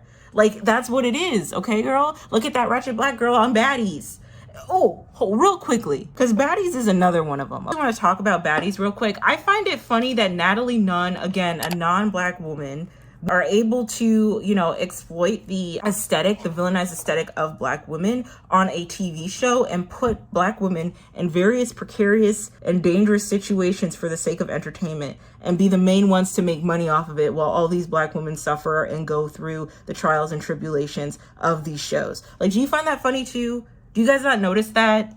That like Natalie Nunn is not a black woman, but she's over here carrying on, doing all the negative aesthetics and stereotypes of black girls and it's black women, and is able to, she's able to make bread and millions of dollars off of it. Do you find that interesting? That she gets the show? She gets the show, but I get no sleep because of you, you get no sleep because of me, that girl doesn't. Do you find that funny? I don't know. I find that funny. I think we need to look into that. But yeah, no, I'm just tired of making excuses for people like that. I'm tired of people being like, oh, she's trying, she's doing her best, she's so relatable. No. Oh, she's just like me, she's an influencer, she started from the bottom, now we're at the top. No, I'm tired, okay? Like, I don't know. I just was really disgusted when she went off on Ice Spice like that. And then I think what also made me very disgusted by her is how she handled the whole, like when JT chimed in. Granted, I don't think JT should have chimed in with their beef, the beef between Cardi and Nicki, but I did not like how immediately she went to, yeah, but your man likes to get pegged, so what of it? Like, girl, isn't your audience like queer? Like, didn't you like headline for like queer events and pride events with your whipped cream shots? Why are you using that as an argument towards JT? There's so many other things you can call JT out on. How she been to jail, all types of stuff. I love JT down though. But like, there's so much stuff you can say about JT. And you choose to say, oh, well, you shove a dick up your man's ass every night and he makes you get abortions. Like, girl, what? It's not a flex to keep having multiple babies all willy-nilly without planning. That's not a flex. You're slowing your career down. That's why it took you 7 years to come out with that album. But yeah, I'm just tired. I'm tired. Like, and I'm also tired that someone like that can become, a speaker for like social political issues, but then say some bullshit nonsense like that. Like, they get to speak with the president of the United States, right? They get to be at queer events, right? With their whipped cream shots and throwing all these parties and right? But then, like, you're over here making fun of another girl and her boyfriend's bedroom activity because it's seen as gay, right? Because you bringing up pegging behaviors is almost always seen as, you making fun of his sexuality, right? So like, no, that album, I still admit, is not that good, all right? And I don't respect people who are excused for crashing out whenever they want to. I'm tired of the lack of excuses there, or for the plethora of excuses there, and I don't want to be a part of it, okay? I'm moving on to different rap girls, okay? Right now, favorite rap girls have always and always will be Meg Thee Stallion, Doechii, JT, love them down, even even though JT can be problematic from time to time. And then depending on how you feel about it, Doja Cat is one of my favorite rappers too. But yeah, that's how I feel on that. All right, I need to focus. Hold on a second. Oh, this one looks better. You see that? See how it looks better? Gotta clean the other one up, but that one looks better. That one looks cleaner. But yeah, I'm just tired of the nonsense. I'm especially tired of women like us excusing bullshit and nonsense that we probably wouldn't excuse on our own. And that's not all of us. Like, some of us might be like, oh, Cardi B's, you know, someone like a Cardi B is ratchet AF, and so are we. Oh well. Some of y'all won't be excusing those mannerisms on us and then be excusing it on someone like a Cardi B. And I'm not a fan. Okay, that's just how I feel. But yeah, both of them, both Cardi and Nicki, piss me off. I don't even care to know. Like, all I know is that Nicki was calling Cardi B Barney at one point, and then Cardi was saying Nicki's eggs were scrambled because she was on drugs and had trouble having kids. And I don't even know if I'll go to the tour. I don't think I want to. I don't think I want to go to the tour. I'm tired. I'm gonna just go to Doja Cat's tour and be done with it. So yeah, moving on. Next topic.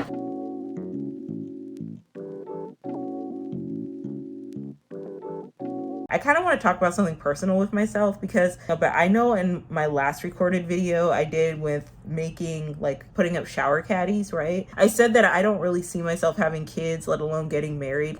I don't think I could afford to, and marriage is a super big step for me. I've been thinking about that more and more, and I think reflecting as to whether or not I'd want to be married, and I kind of agree still that I don't really see myself getting married or having children like that. I don't see myself wanting to have a child. And I think I just realized that a lot of those are traps for women.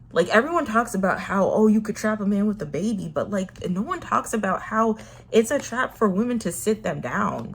And how it's one of the most okay traps for women to have a baby and then be out of a career, or have a baby and rely on the financial income of another man. We don't have the baby, and then we're villainized if we decide to terminate the pregnancy, and now we're seen as a harlot. But then when we do have the baby, we're seen as deadbeat single baby mamas, ratchet single baby mamas that can't keep a man. It's just very, very unfortunate how we villainize women who choose to either procreate. We don't celebrate mothers like that after they have the child. We're always celebrating the women who, when they do have the kid. Can we talk about it? When they're in the process of getting pregnant, we celebrate the woman having the baby, being pregnant, bringing the baby to term. But after the fact, everybody leaves. I've seen that happen in real time with some of my family members. Everyone's celebrating, oh my gosh, you have this beautiful little baby. And then when it's time to take care of the baby, they're nowhere to be found. They're just a phone call away, but won't come and help. I think what really cemented that I am not cut out for having kids is looking at my parents and my mom and how much help she had raising me, not just from her own mother, but also from my aunts as well. And when I told her, I know that if I had kids, because you made it very, very clear to me that you're not going to help out, you're not going to do anything, I'm going to have to pick up 2 or 3 jobs, you're just not going to help me financially with having this baby. She was just like, yeah, of course. No, that's your choice. If you have this kid, you're on your own. I'm not going to help you do anything. And I don't know, just really quickly, if I can rant about boomers, I don't do that already. I find it funny that they get all the handouts in the world, all the help in the world. They still live in a time where it was socially acceptable. You were supposed to take care of your grandkids. You were supposed to be there a helpful grandparent, helping your child, your parent, the new parent, your child, get acclimated to parental life. You were doing that. I look at my mom and I'm like, you had the luxury of not just having your mother help take care of me, but also your aunt and my great aunt take care of me as well. You had that community to help raise me. What would you have done if that community didn't exist? What would you have done? Really? Let's be honest here. You would be struggling, paying extra money to put me in daycare and stuff. And then when I tell you, hey, I'm not interested in having kids because you've told me you're not going to help, you're like, well, you should never really care about that. You can always change. Don't let my experiences reflect your experience. Don't let what I'm saying deter you. I'm like, no, ma'am, absolutely. I will let my experience deter me from wanting to have kids. You said you would not help me. Why should I give you the privilege of being a grandparent if you're not even going to help? Looks at some of my family members who have had kids out of wedlock and shames them all the time. Just shames them. Shame and blame. Shame and blame. You know, granted, I wouldn't have a kid out of wedlock myself. Like, I definitely want to be married, but it's just like you don't even want to help take care of this kid that you're encouraging me to have. I've listed so many examples to her of like women that I've known who've had kids and are struggling, and she's still like, well, don't let those experiences impact if whether or not you want to have kids. And I'm like, no, I actually will help, like, let those experiences impact whether or not I want to have kids. Like, I absolutely will. It seems like the same thing all the time, nonstop. The woman gets the short end of the stick. She has to raise the kid. She's carried with the burden of raising the kid. And then when she actually does raise the kid and doesn't do anything correctly, or the most minuscule thing wrong, blame is put on her. And either dad is not in the picture or dad just shows up and everything's Gucci and everything's good. Huh? No, I'd rather not be a part of that. Also, just with how the world is right now and how hard it is for people to just exist and live as adults, let alone kids. Nothing is safe for these children. I don't care a lot about these crotch goblins, but one thing I will say is that there's not a lot for kids and third spaces and for them to just enjoy life and exist and be a kid. There really isn't. There isn't. You know that kids nowadays are exposed way too early at way too young of an age to things that they have no business being exposed to, and that's just what it is, and we've just conditioned ourselves to be like, well, that's just how it be sometimes. Like, no, it is very hard raising children. And then people want to hoard wealth. They don't want to distribute wealth or any of that. Tell me why, would you think it's a good idea for me to have kids in this environment? Even like the convincing of like, don't you want to settle down and be a trad wife and have a man take care of you? No, because what if he ups and leaves some hot girl in Brazil somewhere and leaves me with like 3 or 4 children? Absolutely not. No, I don't want some man to take care of me and support me and all of that. And, even in the situation I'm in now, I have the luxury of having my partner just like hold it down and pay the bills, right?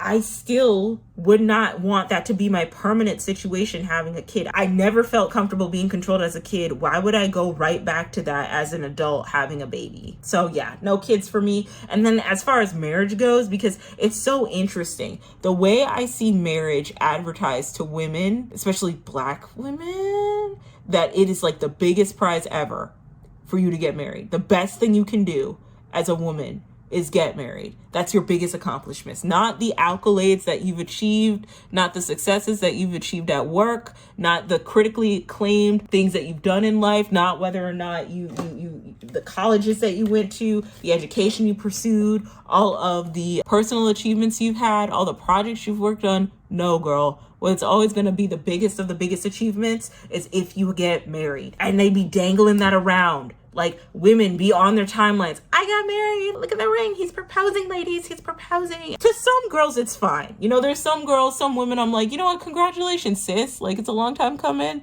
It seems like that dude really loved you. I'm glad he wifed it up. Yay. Good for y'all that you guys are married. But then for other people, I'm like, girl, like, you're no better than me just because you have a wedding ring. Just because you're married. Just because you have a husband. Right? You can still be a lonely wife in a marriage. That man could still make your life worse, right? I just don't see myself getting married. It just seems, and then like with the conversations of no fault divorce being, compromise, making it more difficult for people to get no fault divorced. I'm just like, girl, I don't know about all that. I don't know if I should be a part of that, okay? Because if you get into a situation where you're with a husband that makes your life insufferable, or is just like a verbally abusive or an emotionally abusive person and you can't get out of that divorce, no, I'm good. I'm really good. I don't know. I see like bigger things in my life. Not to say that marriage and kids isn't a big feat and phenomenal. Shout out to my moms who have had kids. Shout out to the women who are married. I'm so happy for you. I hope you are in loving marriages. I just think that the way of living that we impose on a lot of girls isn't meant for everybody. It's not. Being married, having kids, that's not for everybody. A lot of y'all's parents probably shouldn't have been parents, and it reflects back into your behaviors as you are right now, dealing with a lot of the nonsense that your parents put you through as a kid. Okay, like, and I think the only reason why the boomers did it is because that's what they saw growing up. And I mean, things were way more affordable back then, and it was easier to have kids. Nowadays, things aren't as affordable. Oh, I'm struggling with this. Yeah, having kids isn't as affordable as it used to be anymore. Okay, the community is gone. My own parents are saying, we're not gonna help you with that child, girl. Why should I have a kid? Like, I have to just make my own money and be a rich single lady cougar of a woman. Like, I really don't care at this point. It is what it is. I'm fine with it. I really am.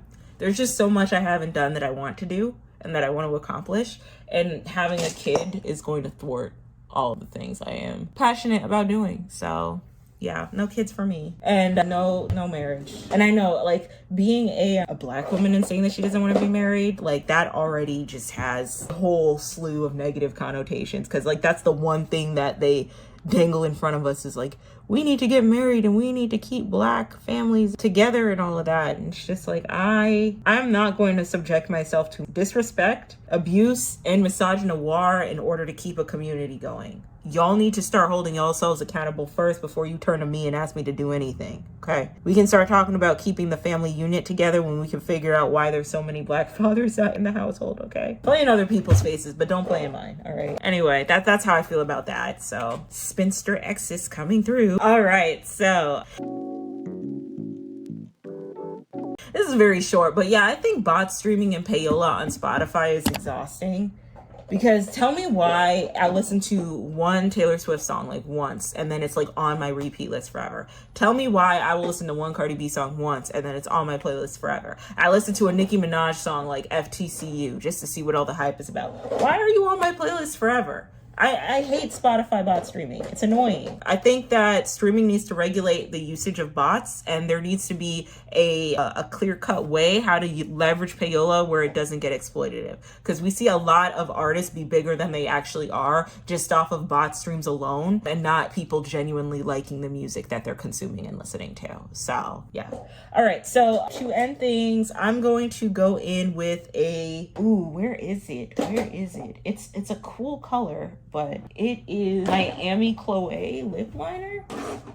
Okay, I'm gonna go in with this lip liner. It's very dark, very vampy. I want to do like a vampy red lip, so I'm gonna go in with my Ami Chloe lip liner. Unfortunately, this company shut down. She had to close her company down, guys. And it was like, this makeup company specialized in clean girl makeup for POC girls. And that's a surprise to me because all the products worked very, very well. Like, the products worked phenomenally. Like, I had no complaints, especially with this lip liner. So it's so awful to see that a lot of companies just kind of, cease to exist now with everything going on with tariffs and whatnot. But hopefully it can make a resurgence. Hopefully. But yeah, that sucks. But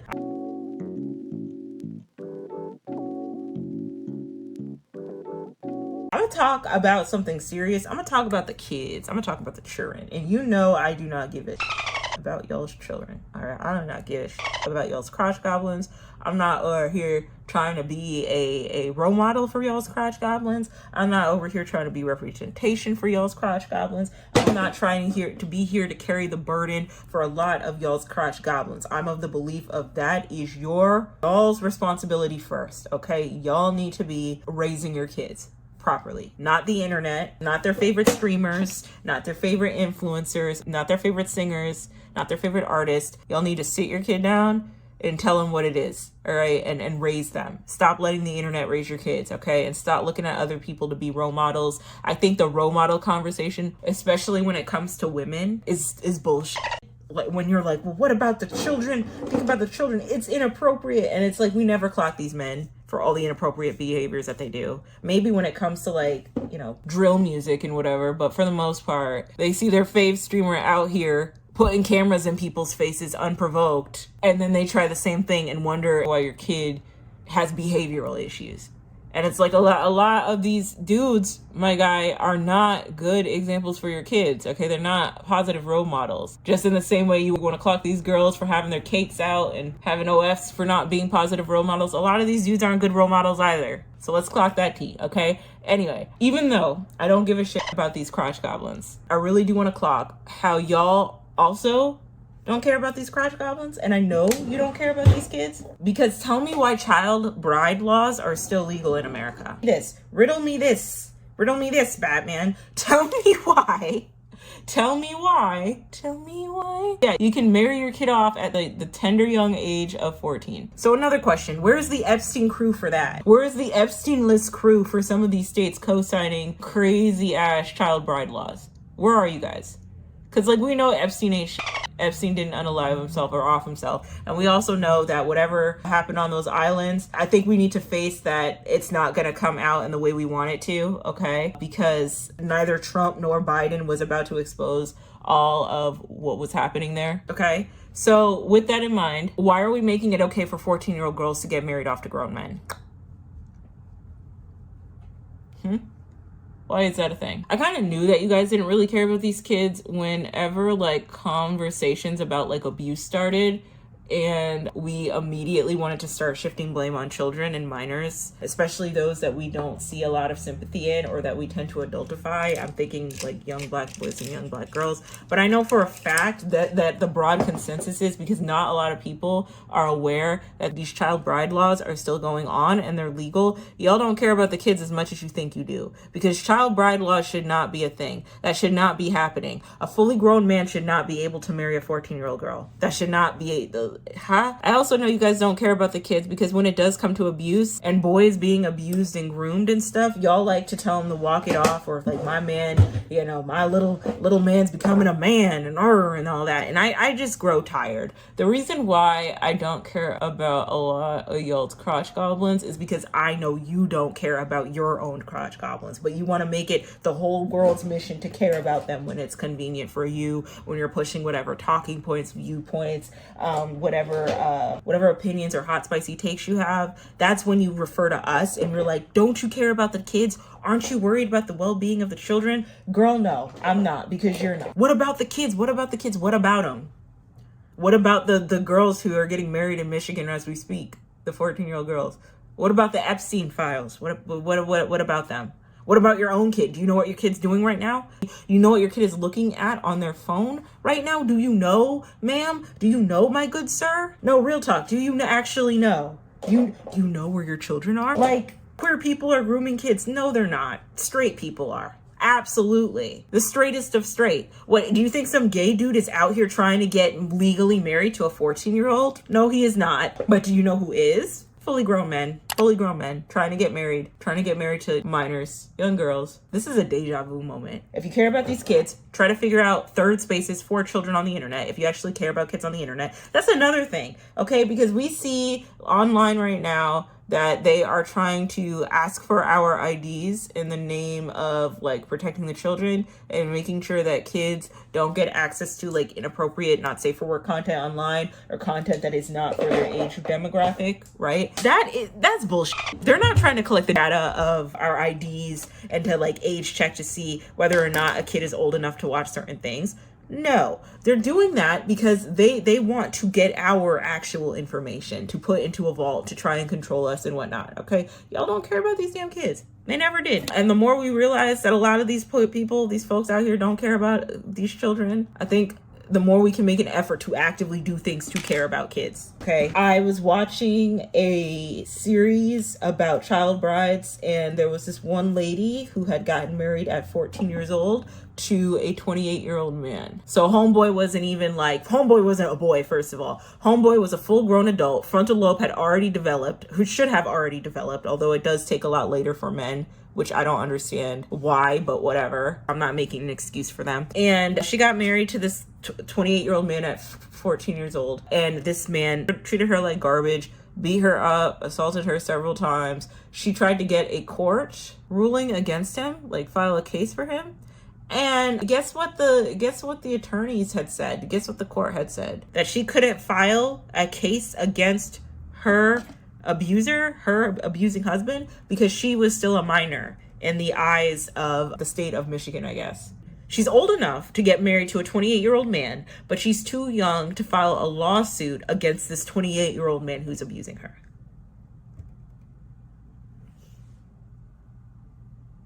I dare you to tell me that you actually give a fuck about these children and tell that to my face. when laws like that are still legal. When women, young girls, young boys are getting abused as we speak. When they're about to make it so that 14-year-olds are tried like adults. Did you know that? That's news to me. Y'all don't care about these kids, bro. Y'all don't play in my face anymore about acting like you do. Don't play in my face. Because that should not be legal. It shouldn't. But it is. You know, which is very unfortunate. It's the world we live in. It's the country that we live in. The amount of policing over young girls' bodies, we can't even check or clock or attempt to clock the grown men who are into that shit. Because it never was about the girl looking too grown for her age. That's another thing, okay? Okay, to the guys who are like, you know, I didn't know how old she was. She looked like she was, you know, of age. She looked like she was like 19. First of all, if you're in your like mid-20s going for a 19-year-old, but regardless, like, you know, she looked like she was in her early 20s. She looked grown enough.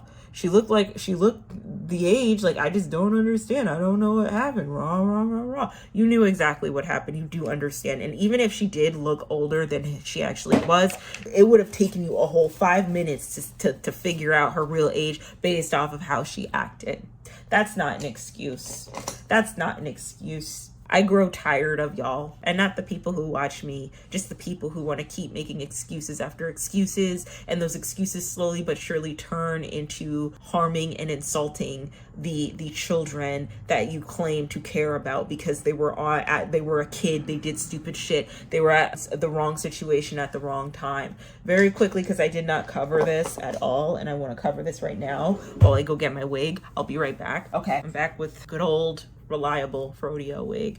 Yeah, the Diddy verdict was reached and he only got 4 years in jail, but allegedly there had been talkings of him, you know, like grooming a lot of minors, you know, and there's still people and aunties and whoever else who's getting a filthy paycheck still celebrating the fact that Diddy is able to get off with a light sentence of 4 years. Like, what? I know for a fact, allegedly, that man was probably touching on young kids, probably touching on minors, probably knows about some rings or so where that stuff was allowed and permitted, okay? Diddy ain't shit, girl. A lot of these people who preach on the mantra of like protecting the children aren't shit either. Just pushing their certain viewpoints and their political takes and whatever else to convince you that, like, you know, trans people, they're harming the children, they're turning the frogs gay. In my Alex Jones voice. No, they're not, girl. But you trying to like condition and groom people to live like, I don't know, quote unquote, more straight like, or men be men and girls be girls, that's grooming. Because why does a young girl need to know how to be like a subservient, like, helpmeet to her husband? She's like 5. Why are we giving young girls baby dolls and kitchen sets to play with? She's like 8. Why are we doing that? You don't think that's weird? Anyway, so I'm trying to see if I can get... Okay, this will work. Hope. Okay, yeah, that works a little bit. It's gonna have to work. It's gonna have to work. It's gonna have to work. All right, I'm gonna put on my Super Fix spray hold, and then I'm gonna put on my earrings. And red lipstick do make me look a little older than I want to look, honestly. But it's okay. It's okay. I like red lipstick. It makes me look vampier, but I don't know, because I have really strong features, I have to be really careful about not looking any older than I actually. But hey, at the end of the day, we're all aging. We're all getting older. And you know what? You shouldn't be afraid of it. It is what it is. Let's see here. I lost my silver hoops and I am disappointed. But I'm gonna wear these gold hoops here that are like way too big for me, but it's okay. It's not the end of the world. We care about protecting powerful people, and that's just how it is. And it's gonna be very unfortunate, but yeah, Diddy's getting out. I worry he's gonna be out in 4 years, and I worry how that's gonna go down for him, how he's gonna, if he's gonna, you know, seek out vengeance towards the people that wronged him. I hope that doesn't happen, but I don't trust that man at all with anything. I might even take down my Diddy video, but I don't think I need to, because I'm not that big enough. But yeah, a lot of y'all care about the wrong things, or think that you care about the, ooh, here are my silver hoops. Maybe I'll try these on. Or you guys think you care about the right things and you think you mean well, but in actuality, there's a bigger agenda at play. There's a bigger agenda going on. And honestly, I just don't want to be a part of it. I just don't. I'm tired.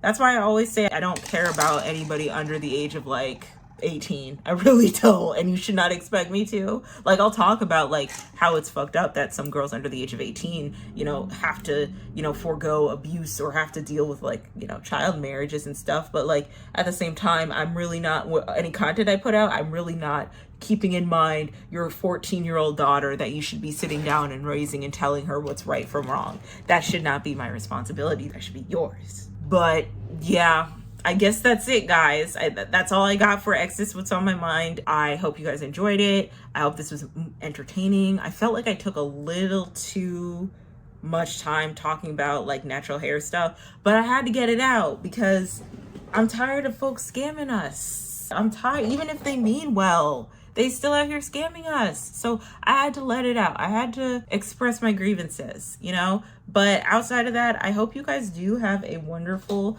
rest of your weekend. Thank you so much for watching my content and engaging with me. I really appreciate the people who are coming through on my live streams. I really have fun doing live streams because I have to separate when I want to rant, and then I also have to be aware of like when my rants overlap each other. You know what I mean? Though if I'm developing two different audiences, like the live video audiences versus the streaming audience, maybe it won't matter as much. However, I do think that I should probably separate the two audiences a little bit. I think that maybe I might have to have my streams on a separate channel, and I might have to have like this like commentary stuff on another. I don't know. We'll have to think about it. We'll have to figure it out. We'll figure it out in the future. But for right now, I really want to extend the utmost graciousness to you all. I'm very thankful for all of you guys for watching me, and I will see you guys next time. As always, don't forget to drink some water. H2O, ho, H2O. And I will see you guys next time, okay? Take care. Bye.